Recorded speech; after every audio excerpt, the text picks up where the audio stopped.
Bonsoir à tous et à Ok. tous. Bienvenue dans le cadre de la deuxième saison, si on peut se permettre, des écolos webinaires dans le cadre des activités de l'association Jeunesse africaine pour l'environnement. Déjà bonne année, meilleurs vœux pour l'année 2026. Donc aujourd'hui, nous commençons au premier épisode, on va dire, la première vidéo de ces premiers webinaires qui sera dédié à une thématique très intéressante. Et nous avons l'honneur d'accueillir aujourd'hui Monsieur François Maman. Donc, nous allons entamer, bien sûr, ce webinaire par une introduction. Puis, notre intervenant nous fera une présentation sur sa thématique d'expertise. Et à la fin, bien sûr, nous lui poserons quelques questions pour, bien sûr, alimenter le débat à ce sujet. Donc, pour commencer, nous allons dire que la pollution atmosphérique constitue aujourd'hui l'un des enjeux environnementaux et sanitaires majeurs en Afrique. Longtemps associée à l'industrialisation, elle est désormais fortement alimentée par la croissance rapide du transport automobile, notamment dans les grandes villes camerounaises. Cette situation pose une question essentielle. Comment concilier le développement du secteur automobile avec la protection du droit fondamental de respirer un air sain, reconnu tant par la Constitution camerounaise que par la Charte africaine des droits de l'homme et des peuples? C'est à cette problématique que s'intéresse ce premier webinaire de l'année 2026, consacré à la protection du droit de respirer un air sain face à la pollution atmosphérique due aux automobiles au Cameroun. Nous avons le plaisir d'accueillir Monsieur Claude François Mama, doctorant en droit à l'Université de Yaoundé 2 et chargé de programme à Climate Information for Communities Actors. À travers son analyse juridique qui sera enrichie par une approche sociologique, l'intervenant va évaluer l'efficacité du cadre législatif camerounais en matière de lutte contre la pollution automobile, en mettant en lumière ses insuffisances tant sur le plan préventif que répressif. Et sa réflexion va offrir un éclairage essentiel sur les défis actuels de la gouvernance environnementale et les perspectives de renforcement du droit à un environnement sain au Cameroun. Monsieur Mama, je vous laisse la parole pour nous édifier sur ce sujet. Et merci, Madame Chancia, pour l'occasion que vous me donnez de faire cette présentation.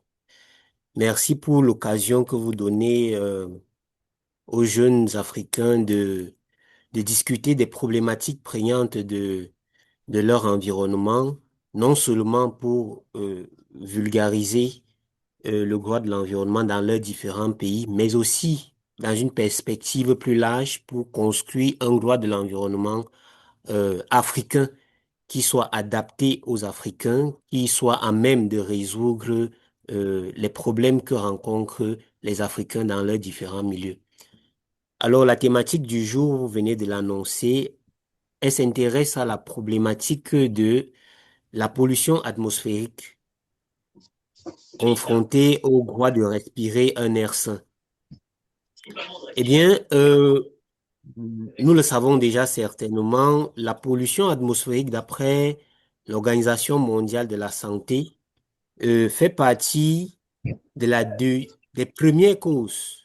Elle est classée deuxième, je crois, de causes de décès dans le monde après l'hypertension.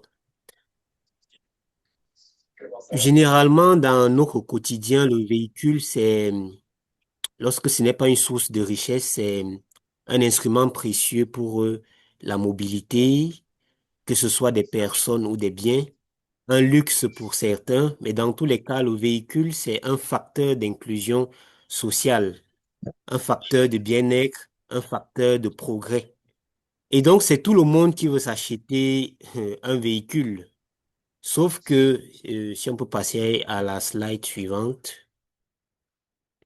sauf que, suivante, diapositive suivante, d'accord, merci. Sauf que le progrès rime parfois avec les nuisances parce que en multipliant les véhicules, l'accroissement du parc automobile a des impacts majeurs qui sont souvent invisibles parce que il y a des moments où on s'en rend pas compte. Le transport routier est l'une des principales sources de pollution atmosphérique. Ça, on le sait déjà. Ce qui est intéressant à savoir, c'est que, en moyenne, par jour, un individu inhale 15 000 litres d'air. 15 000 litres d'air, un adulte au repos, parce que lorsque, il est en exercice, ça peut aller à 20 000 parfois. Du coup, lorsque cet air est pollué, on est confronté à une exposition continue, involontaire et cumulative de nombreux polluants et les conséquences sont plus ou moins dramatiques, allant d'une morbidité à la mortalité. On a donc des maladies respiratoires, des affections cardiovasculaires et parfois des cancers. Et ce qui fait en sorte que parfois les gens ne fassent pas attention à cette problématique, c'est parce que les effets sont différés et peu perceptibles. On peut se promener, on respire des fumées toxiques et puis on rentre chez soi, on se dit que c'est sans impact pour l'organisme, alors que ce n'est pas le cas. Ces différentes fumées qu'émettent les véhicules ont des influences négatives sur notre organisme, sur notre espérance de vie en général. Et donc, la pollution atmosphérique issue du trafic routier constitue donc un facteur important de morbidité et de mortalité.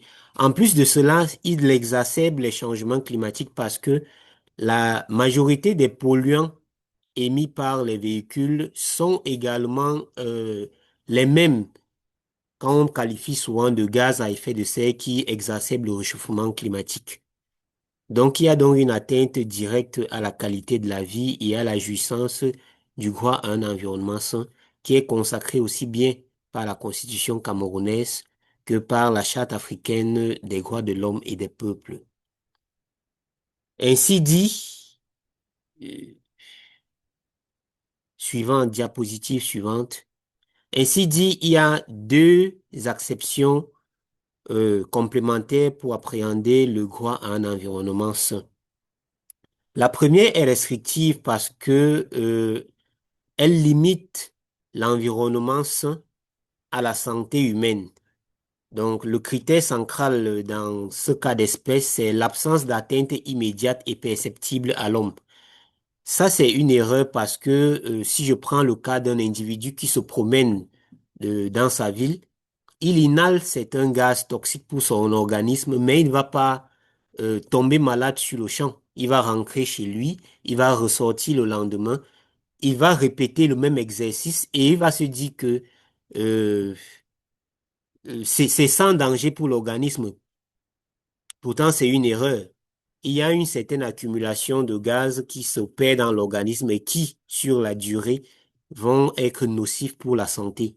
C'est pourquoi nous avons écarté cette acception restrictive au profit d'une acception large, encore qualifiée d'éco-centrée.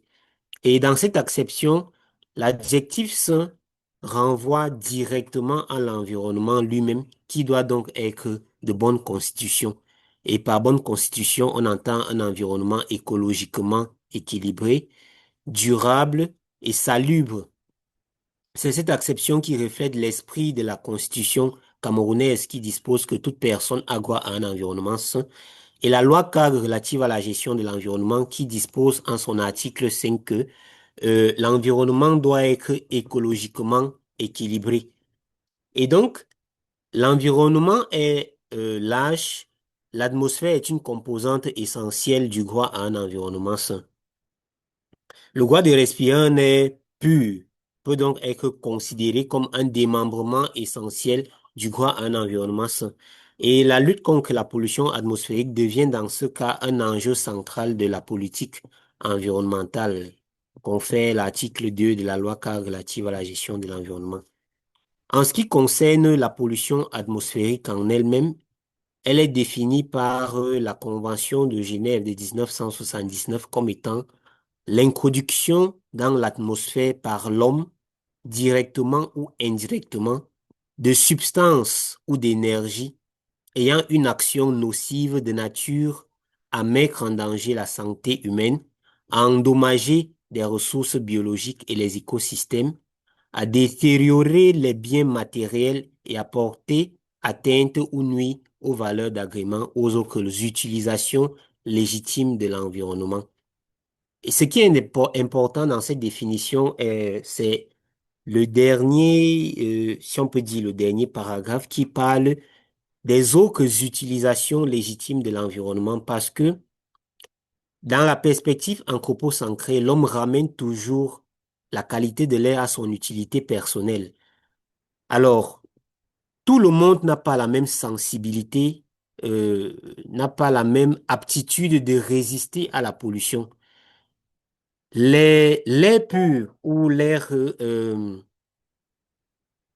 pollué que nous respirons aujourd'hui peut ne pas avoir d'effet direct sur nous, mais avoir des effets directs sur d'autres organismes plus fragiles que nous.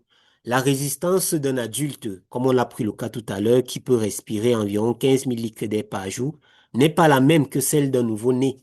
La résistance de l'homme peut être différente de celle de la femme ou encore de la femme enceinte.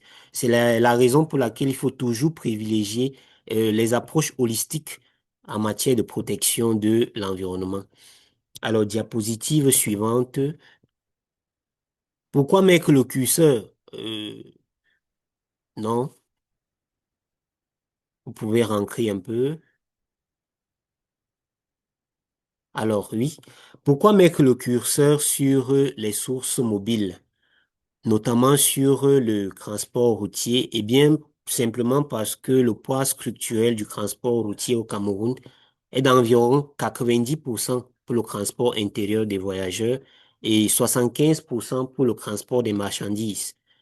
Nous n'avons pas encore certaines technologies, nous n'avons pas encore atteint un niveau de développement qui nous permet de nous déplacer, par exemple, par avion. Le transport aérien est encore un luxe pour beaucoup d'entre nous.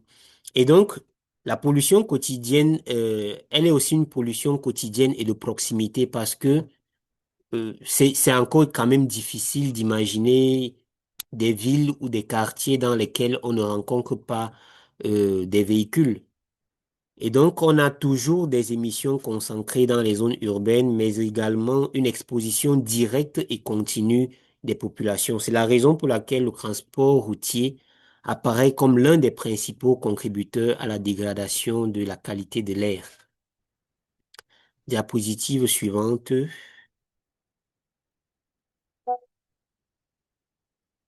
Alors, le droit de l'environnement est un droit de compromis. Pourquoi? Parce que d'un premier point, le développement du transport est un enjeu d'émergence pour utiliser l'expression communément usitée ici au Cameroun, l'émergence à l'horizon 2035.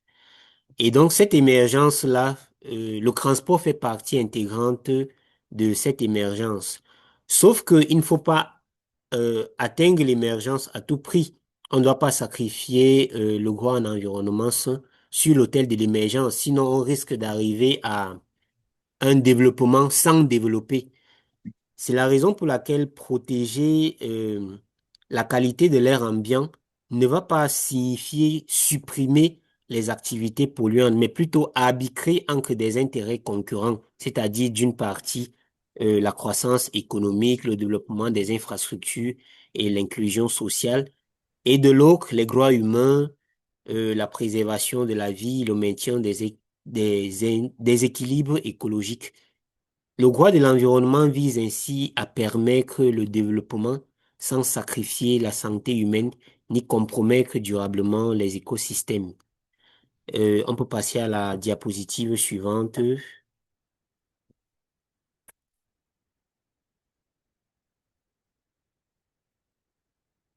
Alors, étant un droit de compromis, il y a une problématique centrale qui émerge de la confrontation de ces différents droits, c'est-à-dire d'un côté le droit au développement et de l'autre le droit à un environnement sain.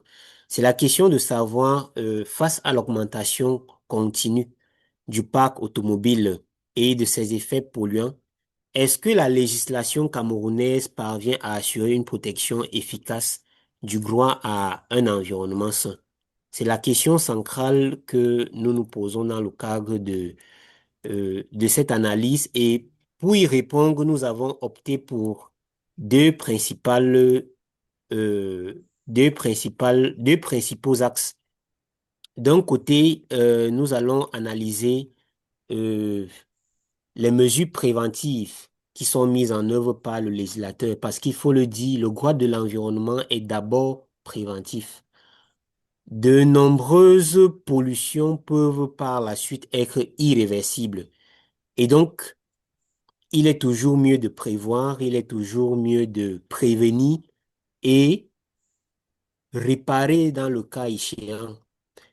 Et donc, nous allons dans un premier temps, analyser les mesures préventives relatives à la pollution atmosphérique due aux automobiles et dans un second temps, nous allons étudier l'efficacité des mesures correctives. Alors, concernant le premier plan, c'est-à-dire celui qui concerne la prévention, nous constatons qu'elle est encore peu élaborée au Cameroun. Par peu élaborée, je crois qu'il faut d'abord définir ce qu'on entend par prévention parce que c'est très important en la matière. La prévention, généralement en matière d'environnement, consiste à supprimer la source de la nuisance dès la base. Si on veut si on veut lutter contre la pollution plastique, par exemple, la prévention consisterait à éviter de fabriquer du plastique, tout simplement. Et si on veut, dans le cas qui nous concerne, lutter contre la pollution atmosphérique due aux automobiles, il suffit tout simplement d'éviter de fabriquer des véhicules polluants. Sauf que au Cameroun, on ne fabrique pas encore les véhicules. Il n'y a pas encore de véhicules made in Cameroun. La majorité de nos véhicules sont importés. Et c'est pour essayer d'appliquer le principe de prévention qui est contenu dans l'article 9 de la loi cadre relative à la gestion de l'environnement, le législateur CEMAC et national s'est dit qu'il faut passer par le droit d'assises sur les véhicules importés. Il s'agit d'une taxe qu'on qu'on fixe en fonction de l'âge du véhicule pour pouvoir encourager ou en tout cas susciter l'achat des véhicules moins polluants. Au Cameroun, par exemple, on constate qu'il y a une certaine exonération pour les véhicules âgés de 1 à 10 ans. Et la taxation est croissante pour les véhicules plus anciens. Par exemple, lorsque le véhicule a plus de 10 ans, il y a une taxe de 12,5% qui est posée lors de l'importation du véhicule. Et pour les véhicules âgés de plus de 25 ans, je crois, c'est 25% d'après la loi de finances. Alors, à la base, cette mesure peut paraître dissuasive. Elle peut paraître dissuasive, mais c'est une sévérité en trompe-l'œil. Une sévérité en trompe-l'œil tout simplement parce que l'importation de véhicules très anciens reste autorisée moyennant une taxation élevée. La tolérance répond davantage à des défis fiscaux qu'environnementaux parce que en acceptant même que des véhicules anciens puissent être importés au Cameroun, il y a un certain compromis qu'on est en train de faire, même là où il ne faut pas le faire. Les dommages sont ainsi causés à la qualité de l'air et à la santé publique, malgré le fait que on ne soit pas en mesure d'en assurer euh, la correction ou en tout cas la purification de l'air. Ça constitue une limite majeure de la prévention parce que, euh, à la différence de certains États comme le Sénégal, le Cameroun privilégie encore la recette fiscale au détriment de la protection effective de la qualité de l'air. Au Sénégal, par exemple, il y a un décret qui fixe la durée de 8 ans maximum pour les véhicules, pour l'importation des véhicules. Concrètement, lorsque un véhicule est âgé de plus de 8 ans, il est demandé à son propriétaire purement et simplement de le retourner d'où il vient. Donc, il n'y a pas de compromis à ce niveau-là. Simplement parce que on se dit que les véhicules plus récents sont conçus selon les meilleures technologies disponibles.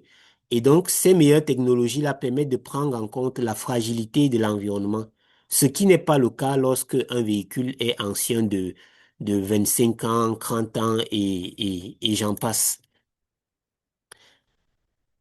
La deuxième mesure qu'il faut prendre en matière de prévention concerne, en plus des véhicules, la qualité des carburants disponibles. Vous savez, les véhicules ne fonctionnent pas d'eux-mêmes. On a besoin d'essence, on a besoin de gasoil pour faire fonctionner les véhicules. Et donc, il est important de mettre un accent particulier sur la qualité de ces combustibles lorsqu'ils sont importés, ce qui, malheureusement, n'est pas encore le cas au Cameroun et dans de nombreux États africains. Au point où un rapport de Public Eye publié en 2016, intitulé Dirty Diesel, euh, faisait savoir que la teneur en soufre de nombreux carburants importés en Afrique est 100 fois supérieure aux normes européennes. Quand on sait que le soufre est pernicieux pour l'organisme, est cancérigène et tout ce qui va avec. Et donc, pour s'en rendre compte, il faut jeter un coup d'œil sur les spécifications AFRI élaborées par l'Association des raffineurs et distributeurs africains, qui vont de AFRI 1 à AFRI 6. AFRI 1 pour les carburants plus polluants et AFRI 6 pour les carburants les moins polluants. Est-ce qu'on peut avancer, s'il te plaît? Voilà. C'est ici les spécifications AFRI. Vous pouvez constater, il y a AFRI 1, AFRI 2 jusqu'à 6. Pour prendre un exemple simple au niveau de la première ligne avec le soufre, on se rend compte que dans AFRI 1, euh, le, le soufre contenu dans le carburant est encore de 80 parties par million. À Afrique 2, 35 parties par million. À Afrique 3, 50 parties par million et ainsi de suite. Et est-ce qu'on peut avancer, s'il te plaît? Non, non, diapositive suivante. Voilà. Et ici, vous pouvez voir en orange, oui. Ici, vous pouvez voir en orange les pays qui sont encore régis par la spécification Afrique 2, c'est-à-dire que dans leur carburant, il y a encore une teneur en soufre très importante.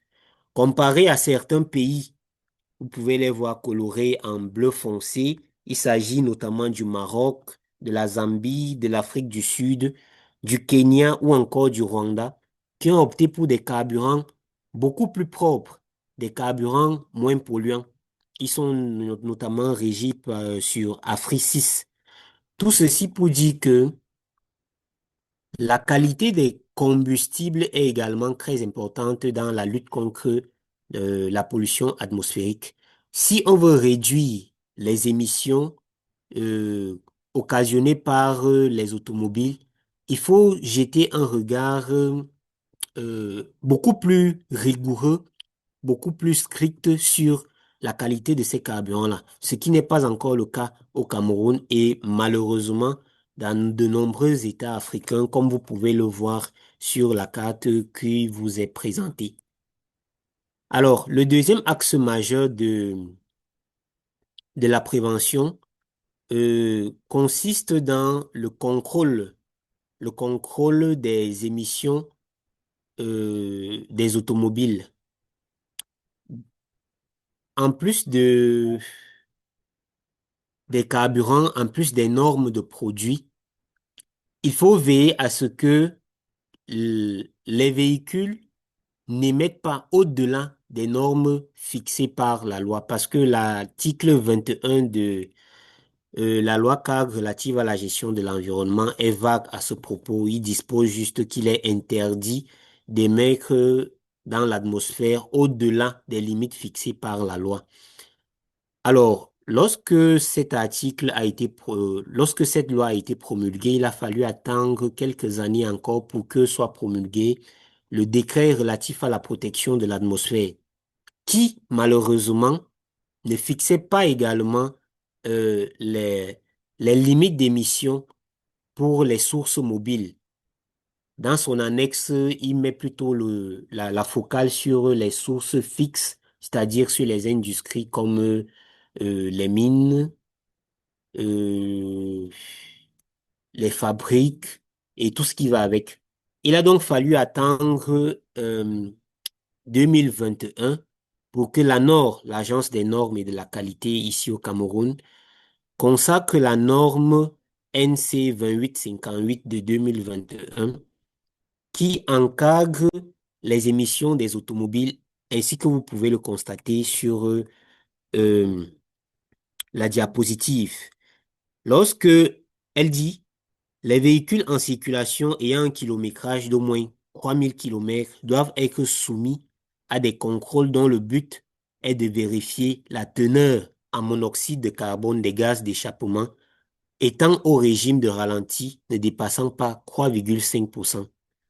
Et en ce qui concerne l'opacité des véhicules diesel, elle dit le véhicule sera accepté si l'opacité mesurée par le coefficient d'absorption est inférieure à 5 mètres pour les véhicules, pour les moteurs atmosphériques MA ou de 3,5 mètres pour les moteurs turbocompresseurs.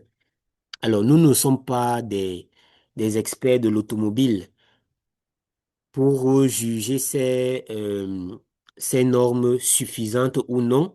Ce qui nous intéresse ici, c'est de savoir comment est-ce que ces normes sont mises en œuvre.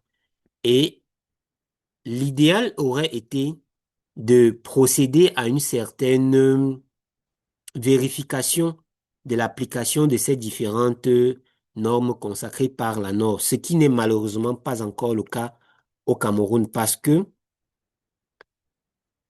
pour vérifier si les seuils fixés par la NOR ne sont pas dépassés, il faut il faut le faire lorsque le véhicule procède à la visite technique. Or, en l'état actuel de la législation, euh, la focale n'est pas encore mise sur l'aspect pollution. Les visites techniques se concentrent davantage sur le fonctionnement mécanique, c'est-à-dire l'état du châssis, l'état des suspensions, l'état du freinage, l'éclairage, les pneus et tout ce qui va avec. Et donc, les contrôles liés aux émissions sont exceptionnels, parfois aléatoires.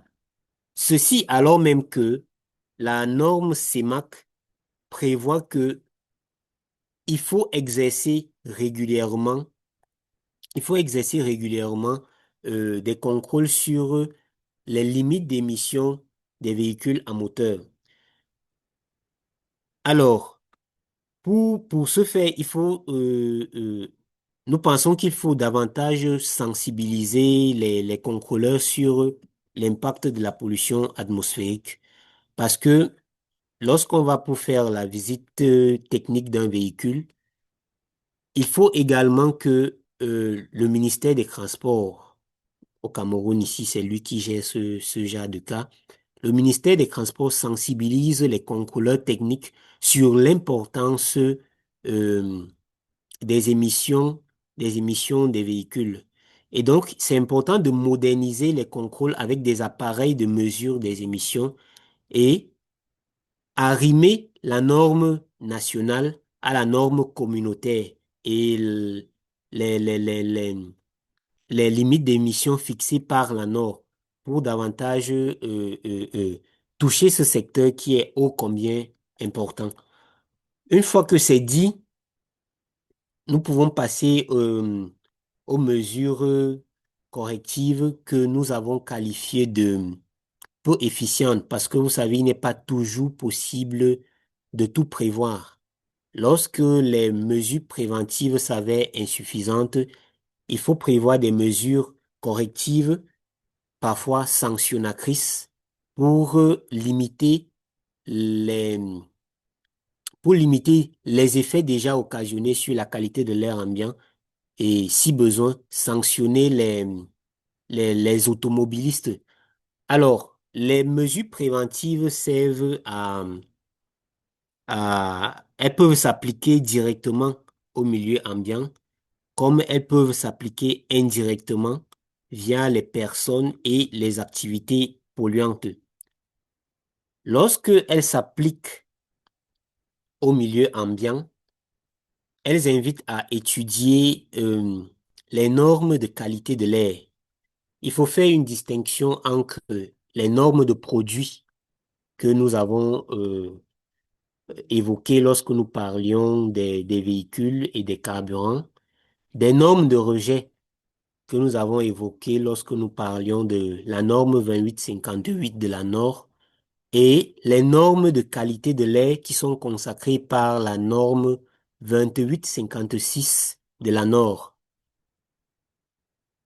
Il faut dire qu'au Cameroun, ces normes de qualité de l'air ambiant sont encore, déjà elles sont nouvelles et la qualité est encore embryonnaire parce que il faut trois principales conditions pour que ces normes-là soient efficaces.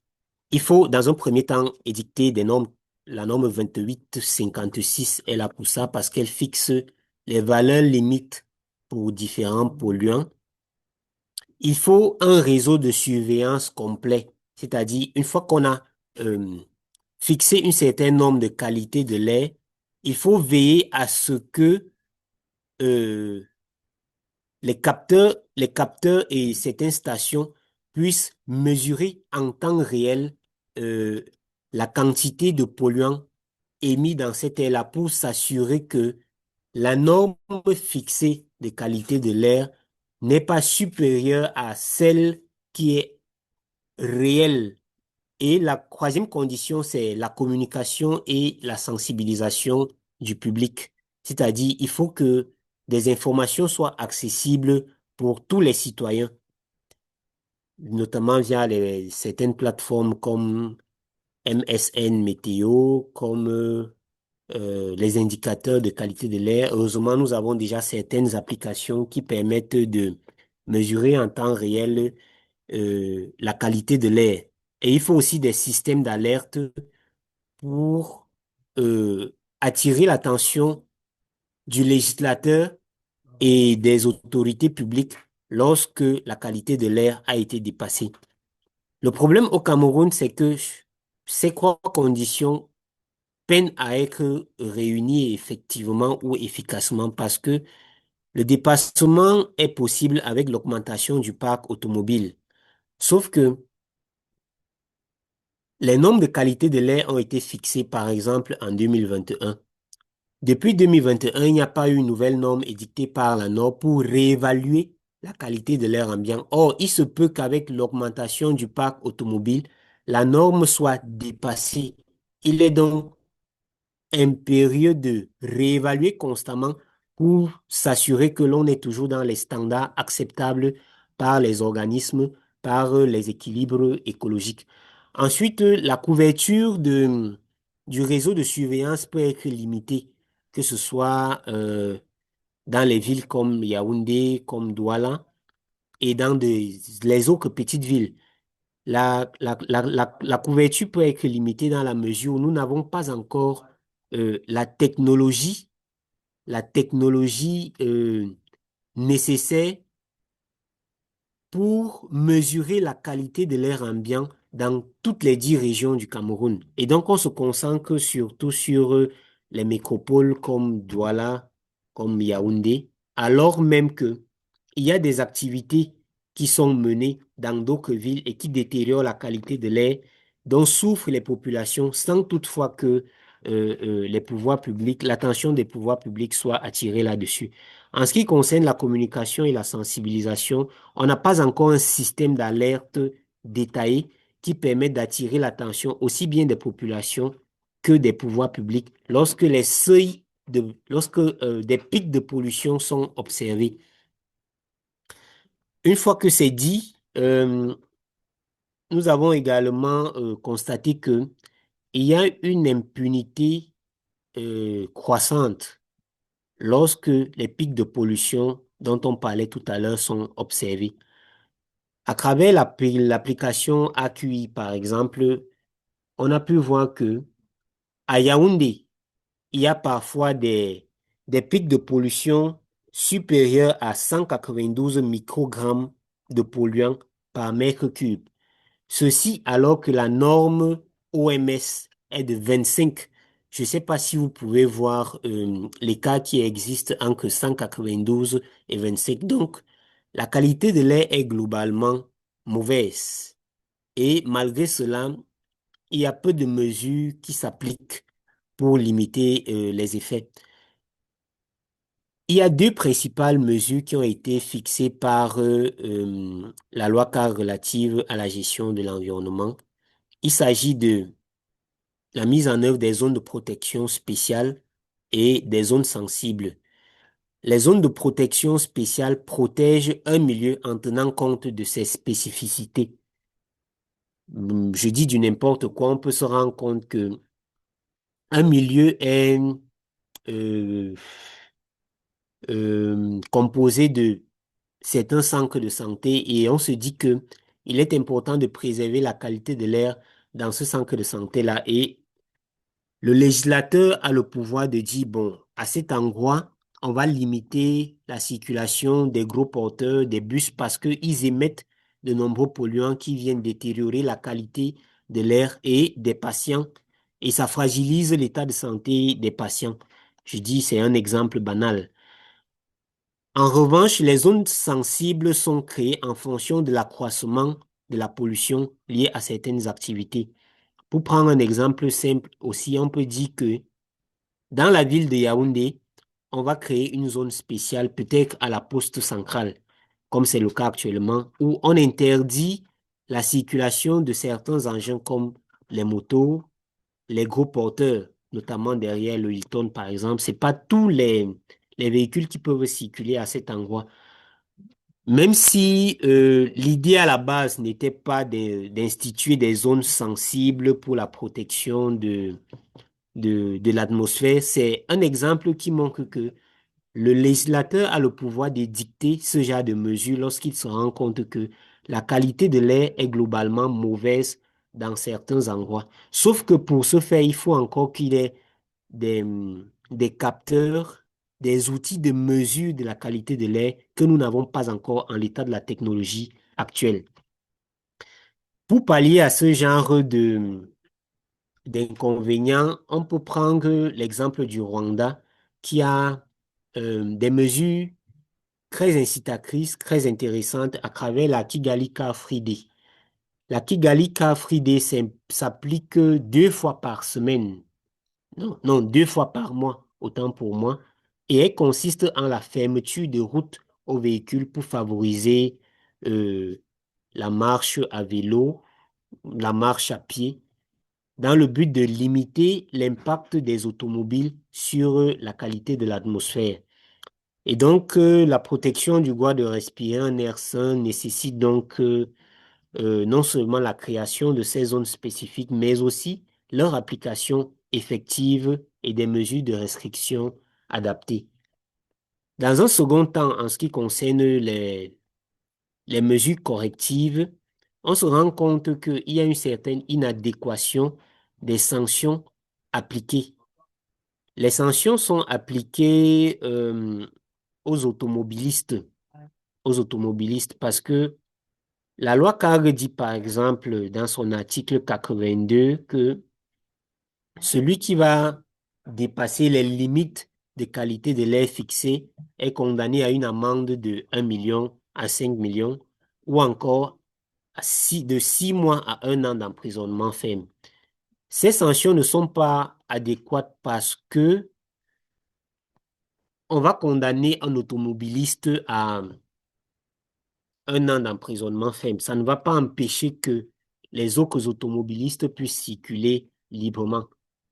Et si on décide de condamner tous les automobilistes parce que leurs véhicules ont dépassé les seuils d'émission fixés par la législation en vigueur, ça sera une atteinte au droit du travail parce que il y a également cette liberté-là d'exercer cette activité et on ne peut pas y porter atteinte de cette manière.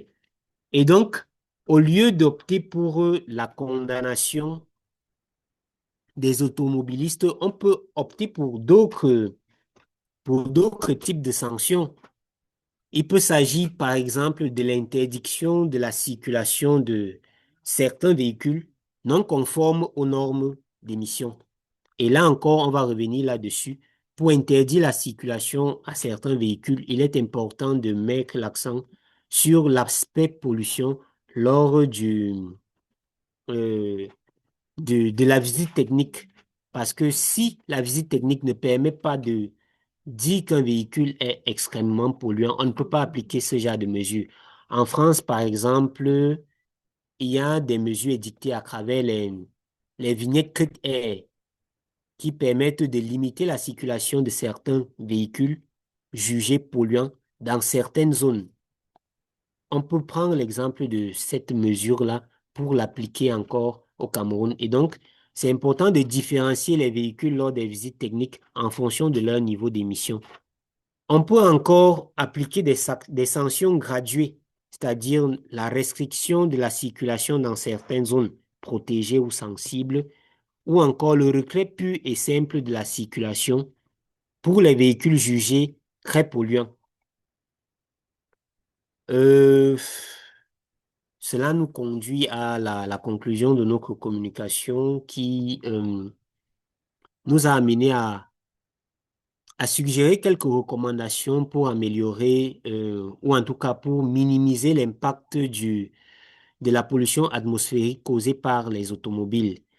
On peut par exemple mettre un accent sur les transports en commun, c'est-à-dire les moderniser. Ça va pas empêcher à tout le monde d'acheter son véhicule, mais il n'en aura, il ne va en avoir recours que lorsqu'il en a réellement besoin, s'il a des moyens de transport modernes à sa disposition et moins coûteux que son propre véhicule. On peut faire la promotion du covoiturage. On peut également penser collectif au-delà de l'individuel en sensibilisant davantage les automobilistes, les divers secteurs d'activité, que ce soit les travailleurs, que ce soit les mototaximans, que ce soit les entreprises, que ce soit même les institutions publiques. Et donc, l'émergence, si elle doit venir des transports, doit être durable. Et pour qu'elle soit durable, il faut qu'elle soit euh, collective, il faut qu'elle soit adaptée, il faut qu'elle soit écologique. Bon, c'est le terme qui est à la mode actuellement, mais l'idée qui se cache derrière, c'est que si on veut que les transports soient durables et que la santé humaine soit préservée, il faut faire en sorte que le collectif passe avant tout. Il faut faire en sorte que euh, avoir un véhicule ne soit plus un luxe, mais seulement une nécessité. Il faut faire en sorte que euh, les, les, les, les citoyens euh, perçoivent l'avantage, soit par le coût, soit pour leur santé, des différents transports en commun. Donc, c'est l'essentiel de cette communication que j'ai dû écourter en raison d'une coupure électrique qui m'empêche de développer certains points. Merci pour votre aimable attention.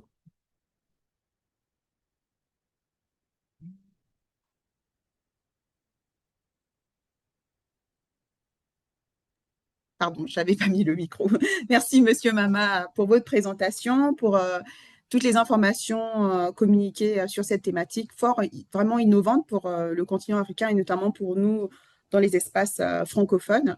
Et merci pour, voilà, vous avez détaillé, notamment en citant aussi des rapports, des études, ce qui manque beaucoup dans nos recherches, voilà, avoir vraiment les études de terrain qui puissent en fait alimenter nos analyses et aussi les reconforter, tant dans le sens où est-ce qu'il y a une évolution ou il faut, comme vous dites, adapter aux réalités en fait de nos villes et notamment celle du Cameroun.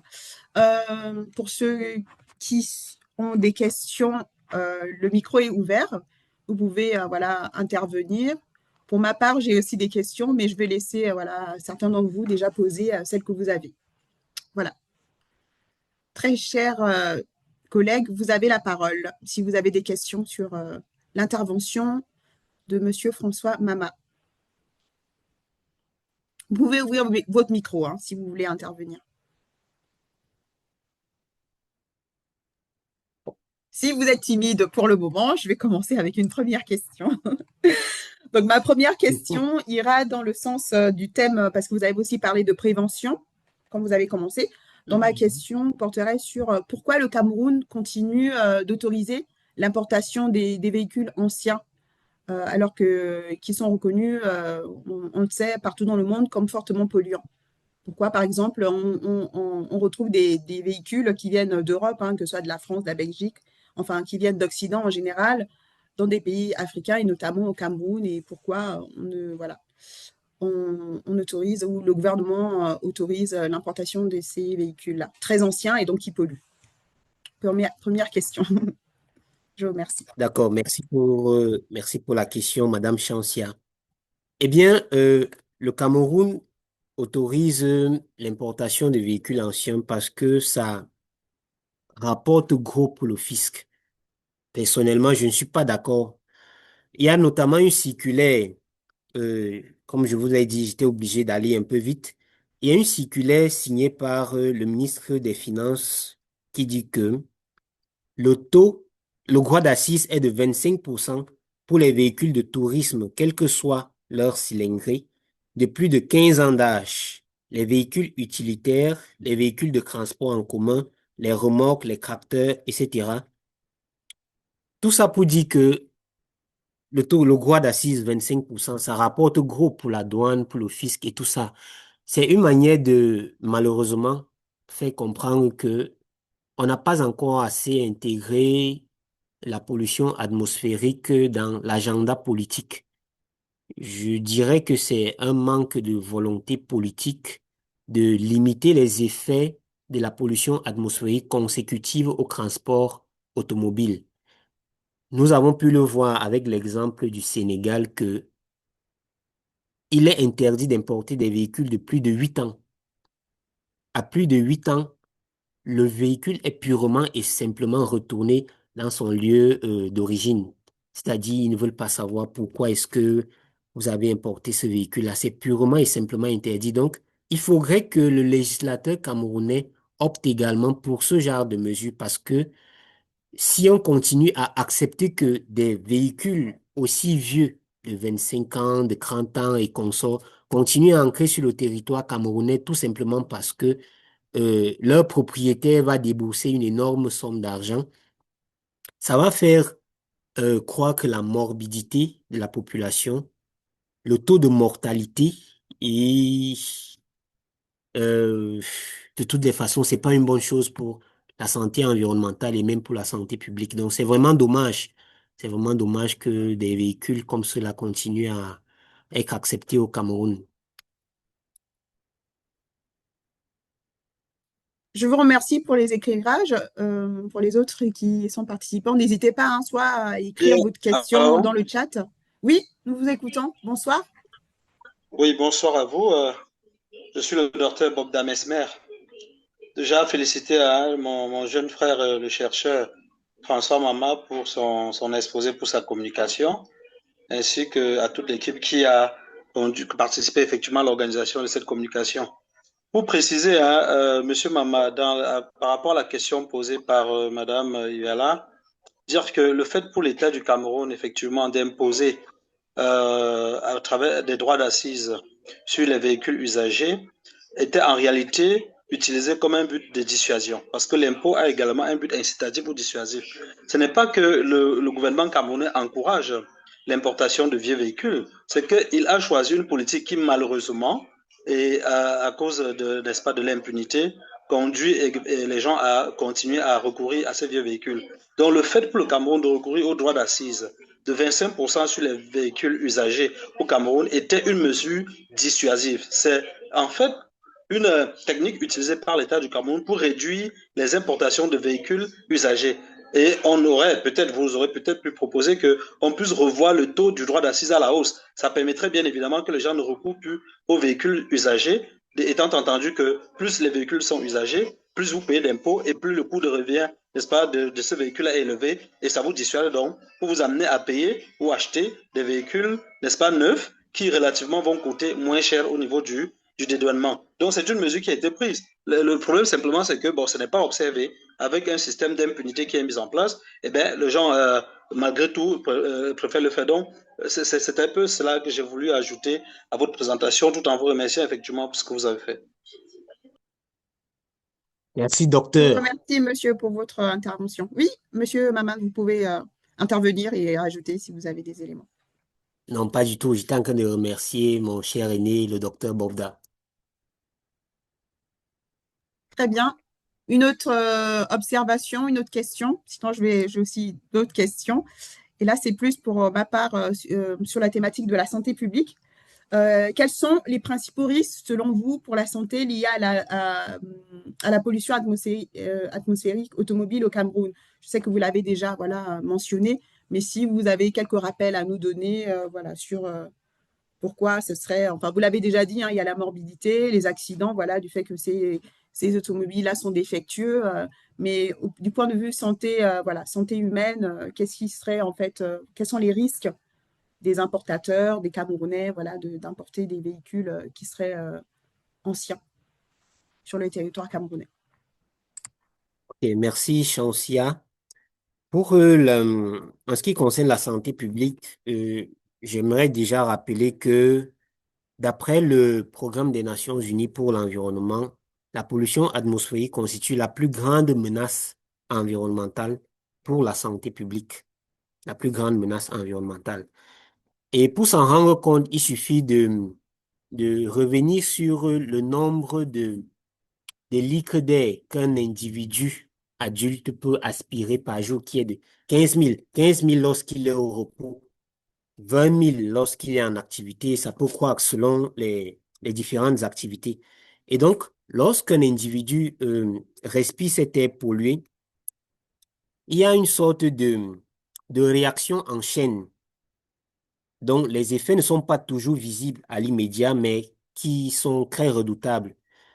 Alors, pour n'en citer que quelques-uns, un air pollué est source d'altération des voies respiratoires. Un air pollué est source d'oppression thoracique. Un air pollué est source d'aggravation des crises chez les asthmatiques. Chez les asthmatiques. Un air pollué est encore vecteur des AVC, des accidents cardiovasculaires et bien des fois des cancers. Il faut également dire que d'après un rapport de l'OMS publié en 2025 sur la pollution atmosphérique et la qualité de l'air, les plus touchés, ce sont les enfants et les femmes, notamment les femmes enceintes et les enfants en bas âge qui n'ont pas encore un système immunitaire assez développé. Et maintenant, les automobilistes, même sans s'en rendre compte, je vais prendre l'exemple d'un taximan comme ça, qui sort le matin, va à son lieu de service, qui est la route. Il aspire ces différents gaz, qu'ils soient émis par son propre véhicule ou par les autres conducteurs, mais sans s'en rendre compte, il y a une certaine accumulation de polluants dans son organisme qui vont se révéler un peu plus tard sous une forme de maladie.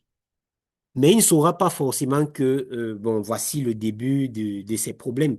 Et donc, c'est important de prévenir. Pourquoi? Parce que en, en, en touchant à la base cette succession de pollution, on permet de préserver l'avenir même des automobilistes, des différents usagers de la route et même de ceux qui habitent aux alentours de certaines agglomérations. Donc, la santé publique est gravement menacée par la pollution atmosphérique. Mm. D'accord, très bien. J'ai encore deux petites questions. Après, si d'autres ont des questions, voilà. Et sinon, on fera, voilà. Vous donnerez votre dernier mot pour pouvoir motiver peut-être les autorités à améliorer la protection dans ce sens-là, dans le sens de protection du droit à respirer un air sain. Donc, ma première question, ça serait sur la sensibilisation.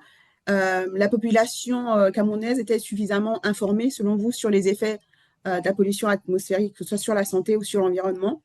Et enfin, l'autre question, c'est quelles sont les mesures qui seraient, selon vous, prioritaires, qui devraient être mises en œuvre pour améliorer rapidement la qualité de l'air au Cameroun? Voilà mes deux questions. D'accord, merci Madame Chancia. En ce qui concerne la première question qui concerne la sensibilisation, je, je ne pense pas que la population soit suffisamment sensibilisée à ce propos. C'est vrai qu'avec euh, la multiplication des différentes associations de protection de l'environnement, des ONG et tout ce qui va avec, il y a une sensibilisation croissante, il y a une sensibilisation émergente, mais est-ce que cette sensibilisation est suffisante? Je penche plus pour le non. Elle n'est pas encore suffisante. Déjà parce que il y a un manque de coordination entre le travail effectué par les différentes ONG, par les différentes associations, ce qui fait que parfois les messages sont redondants et à la fin, ils ne touchent pas leur cible. Il y a également le fait que, bien que sensibiliser, il y a une sorte de, je sais pas si je peux appeler ça du masochisme, parce que, pour prendre un exemple banal, je vais prendre un exemple banal avec le droit de la consommation. On observe depuis un certain moment sur le marché des produits divers, sauf que ces produits divers ne sont pas à la portée de tout le monde. Généralement, ils sont coûteux parce que leur mode de production et de mise sur le marché est vraiment strict, ce qui fait en sorte que à la fin de la journée, le prix n'est pas à la portée de tout le monde. Et donc, lorsque le prix n'est pas à ma portée, je n'ai pas les moyens de m'offrir ce produit-là, forcément, je vais me retourner vers ce qui est à mon niveau. Pas forcément parce que je veux, mais parce que j'y suis contraint. Eh bien, c'est la même chose en ce qui concerne les véhicules. Lorsque quelqu'un veut acquérir un véhicule, parfois il n'a pas assez de moyens pour le faire. Il a besoin d'un véhicule pour ses déplacements, pour son activité économique, ce qui fait en sorte que parfois ce sont des véhicules deuxième ou troisième main, c'est-à-dire même si l'importateur initial avait acheté le véhicule lorsqu'il était encore en état, il a roulé avec peut-être pendant 5 ans. Un autre vient, il achète, il roule avec et il redonne à quelqu'un d'autre. Donc, cette chaîne-là ne permet pas réellement que la pollution de l'air soit réellement prise en compte. Pourquoi? Parce que on fonctionne avec nos moyens.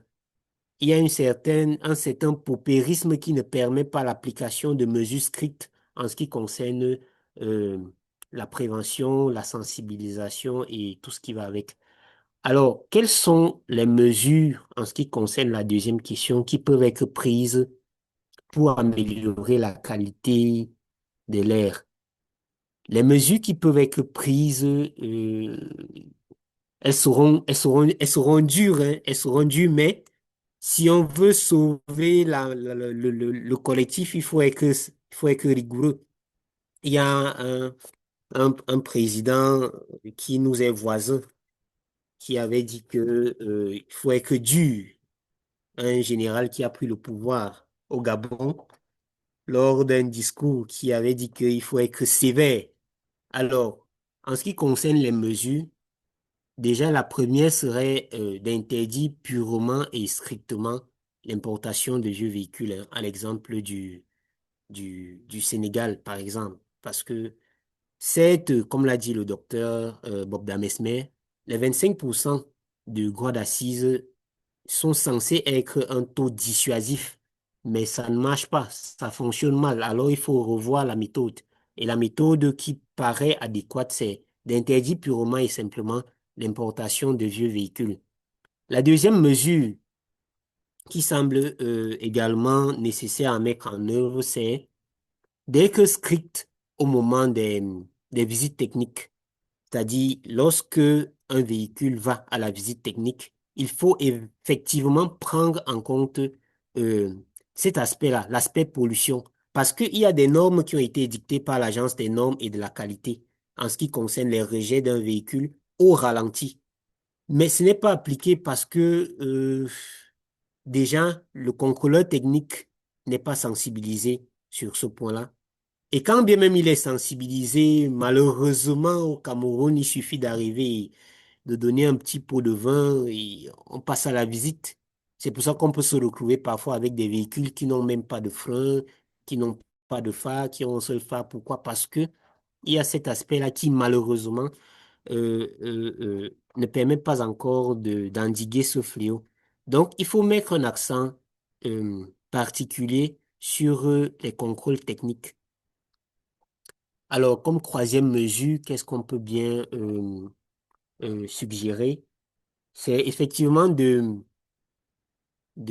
retirer de la circulation, même si ça fait mal parce que c'est le gagne-pain de beaucoup, de retirer de la circulation euh, des véhicules qui ne répondent plus à certains critères édictés par la loi. Évidemment, tout cela ne peut se faire que s'il y a une réelle volonté politique parce que sans volonté politique, quelles que soient les mesures qu'on va proposer, ça ne va vraiment pas fonctionner. Tout part de la volonté politique. Sans la volonté politique, c'est un peu compliqué, c'est difficile. D'accord, très bien. Je vous remercie pour les éclairages et pour les recommandations. Enfin, voilà, pour les solutions apportées, des suggestions au gouvernement spécifiquement camerounais, mais aussi à d'autres, hein, parce que, par exemple, nous, au Gabon, c'est un petit peu la même chose. Nous, c'est plus les véhicules de 10 ans qui peuvent entrer sur le territoire. Et parfois, on se retrouve, quand on prend des clans d'eau, par exemple, bah, qui n'ont pas de portière, qui s'ouvrent ou qui se ferment, mais après, on peut plus Mhm. ouvrir. Et par exemple, si on a un accident, bah, on peut se retrouver dans le véhicule, on peut plus sortir du véhicule parce que bah, c'est un véhicule défectueux et qui n'est pas du tout adapté à la sécurité en fait qu'on doit avoir sur la C'est route. terrible. Donc c'est vraiment terrible. Donc vraiment en espérant qu'un jour que ce soit plutôt, je pense que la société civile africaine, bon, elle fait ce qu'elle peut hein, avec la sensibilisation, mais que les gouvernements et les ministères dédiés, par exemple le ministère des Transports, puissent vraiment prendre cette question-là en, à cœur, vraiment, elles le prennent au sérieux comme une priorité d'une politique gouvernementale. Parce que, comme vous l'avez dit, la pollution atmosphérique a vraiment des conséquences très graves sur la santé humaine et sur la santé aussi bah, de la pollution de l'environnement, dans le sens où on peut se retrouver avec des parcs de véhicules qui sont voilà, laissés à l'abandon et qui n'ont pas du tout d'endroit où aller. On n'a pas de poubelle, en fait, je veux dire, spéciale pour pour ces véhicules-là. Donc, en espérant qu'un jour, ben, des débats comme celui-là et que vous avez pu voilà, initier aujourd'hui puissent permettre aux experts africains et notamment au gouvernement africain et spécifiquement de celui du Cameroun de pouvoir réfléchir sur cette thématique-là. Euh, si vous avez des interventions ou des questions pour ceux qui sont participants, je vous laisse, enfin, on vous laisse encore quelques temps pour pouvoir intervenir. Sinon, Monsieur Mama, si vous avez un dernier mot à nous dire sur voilà, cette thématique-là, surtout du droit à respirer un air sain, que ce soit dû à la pollution atmosphérique, et ici vraiment la thématique voilà, spécifique à ce que votre intervention, non seulement la thématique vraiment globale voilà, de respirer un air sain, parce que voilà, la pollution, elle peut aussi être celle des automobiles, mais elle peut aussi être, ça sera peut-être l'intervention d'un prochain expert, un intervenant, sur la pollution bah, des déchets. Le fait, par exemple, d'avoir des détritus partout, dans certains endroits en Afrique, bah, ça pollue aussi notre système, notre santé humaine, ça pollue aussi notre environnement. Donc voilà, si vous avez un dernier mot à nous Intelligence dire, qu'est-ce que vous voulez, un mot d'espoir aussi. Allô? Oui, Allô? oui, Oui, nous vous écoutons, docteur. Oui, alors, monsieur Mama, je voudrais que vous puissiez également revoir le lien qu'il y a entre la protection des forêts et la protection du droit à un air sain. Parce que voyez-vous, nos sociétés africaines subissent effectivement cette pollution atmosphérique. Et vous allez voir que l'une des solutions qu'on peut trouver effectivement à cette pollution atmosphérique, c'est le boisement. C'est le boisement. Parce que si nous avons des villes vertes, qui encourage effectivement des espaces et des surfaces vertes, eh bien, vous allez comprendre que ça aura un impact significatif sur la protection de l'air. Les scientifiques, et vous pouvez voir des études qui ont été menées là-dessus et qui nous démontrent à suffisance le rôle des forêts, effectivement, sur la protection de l'air. Ce qui conduit donc les gouvernements et les autorités publiques à encourager effectivement le boisement, la forestation, dans nos villes, hein, et décourager bien évidemment, voire punir la déforestation, qui ont également un fort impact sur la destruction et la qualité de l'air. D'accord, merci docteur pour cet important point que je vais bien évidemment ajouter pour enrichir la communication. D'autant plus que nos territoires dans le bassin du Congo, nous sommes déjà dans un espace forestier. Donc, il faudra en fait que les gouvernements puissent se saisir vraiment de cela et que, voilà, améliorer vraiment nos espaces, encore plus les verdir, mais comme a dit le professeur, incorporer vraiment cette idée de reforestation et allier le côté qualité de l'air avec le côté verdissement. Voilà. Ok, très bien. Bah, vous savez Effectivement, votre dernier mot, Monsieur Mama. Un mot d'espoir, un mot de conclusion, un mot d'interpellation, je ne sais pas, sur cette oh, thématique. oh, l'espoir, l'espoir, il y en a toujours parce que on ne fait pas ces communications pour demeurer pessimiste quand même. Donc, à la fin de la journée, il faut quand même. Alors, ce qu'on observe quand même depuis un certain temps, même si la prise de conscience est lente, c'est que de plus en plus, les gouvernements essayent d'intégrer dans leurs différentes politiques la prise en compte de l'environnement. Au point où on parle déjà aujourd'hui comment ils ont appelé ça, l'écologisation du droit. C'est-à-dire que dans chaque pan, on essaye toujours d'intégrer un petit volet. On parle déjà de finances vertes, on parle de gouvernance verte et de tout ce qui va avec. Et donc, on espère juste que cette prise de conscience s'accentue parce que la crise environnementale que le monde traverse actuellement ne fait pas de distinction entre la couleur de la peau. Par exemple, l'air est commun à tous. Et l'air est quelque chose qui se propage vite. On peut polluer ici et d'autres subissent les conséquences. Donc, avec la prise en compte, la prise de conscience croissante, on espère que des mesures seront prises pour améliorer la qualité de l'air, qu'elles soient consécutives au développement du transport ou qu'elles soient celles des sources fixes. Comme je l'ai dit, sans réelle volonté politique, c'est impossible d'avancer. On fera un pas en avant, un pas en arrière. Et au final, on va reculer. La deuxième chose, c'est qu'il faut également savoir que nous ne pouvons pas tout remettre entre les mains des autorités parce que tous autant que nous sommes responsables de l'air que nous respirons, chacun à son niveau. Aujourd'hui, on évoquait certes la pollution atmosphérique et avec un clin d'œil sur les automobilistes, mais d'une manière ou d'une autre, nous posons nous-mêmes des actes qui détruisent la qualité de l'air.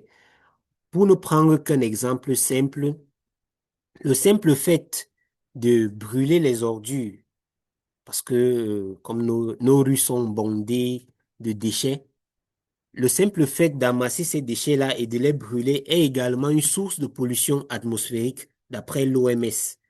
Et donc, chacun à son niveau, avec une sensibilisation croissante, devrait déjà savoir que ce sont des pratiques qu'il faut éviter. Ou s'il faut les faire, il faut qu'elles soient faites par des personnes ou des institutions agréées à cet effet. Donc, nous tous, nous sommes responsables. Nous tous, nous avons notre part à jouer.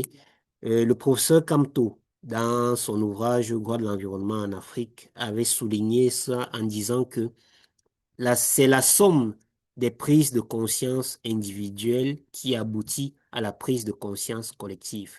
Donc, il faut que chacun pose un acte qui va améliorer la qualité de l'environnement et c'est comme ça que la qualité va se généraliser dans le sens positif, bien sûr, si tout le monde joue sa part de partition.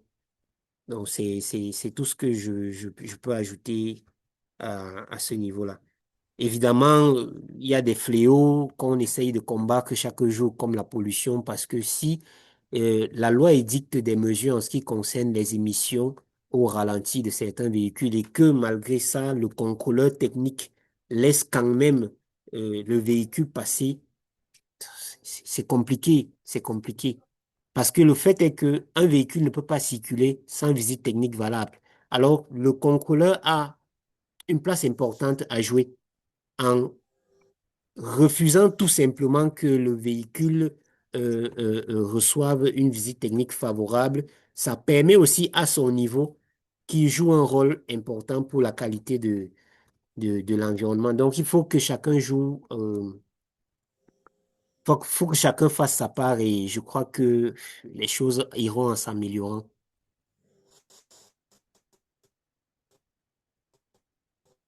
Parfait. Merci beaucoup, Monsieur Mama.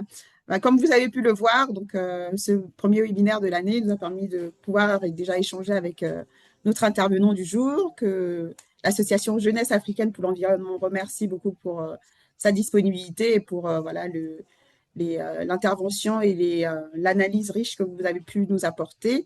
On espère pouvoir échanger et continuer les échanges voilà, sur d'autres plateformes et dans l'espace, bien sûr, de l'association. Et pour ceux qui, d'entre vous, n'avez pas des questions maintenant, mais si vous avez des questions autres à l'intervenant, vous pouvez nous les envoyer à l'adresse de l'association et nous ferons bien sûr le plaisir de les communiquer à Monsieur Mama, que nous remercions, que je remercie personnellement. Et merci pour votre engagement. Merci pour, voilà, on a vraiment besoin des environnementalistes africains, que ce soit du continent ou de la diaspora. Et comme je le dis toujours, JAE est un espace pour nous, pour qu'on puisse échanger, pour qu'on puisse montrer les talents, pour qu'on puisse montrer les experts qu'il y a sur le continent. Et voilà, et qu'on continue. Et l'année commence très bien. Voilà. Merci à tous et à toutes. Et encore meilleurs vœux. Et à très bientôt pour la prochaine session, ça sera en février. Merci beaucoup. Bonne soirée à tous. Merci. Au revoir. Merci beaucoup.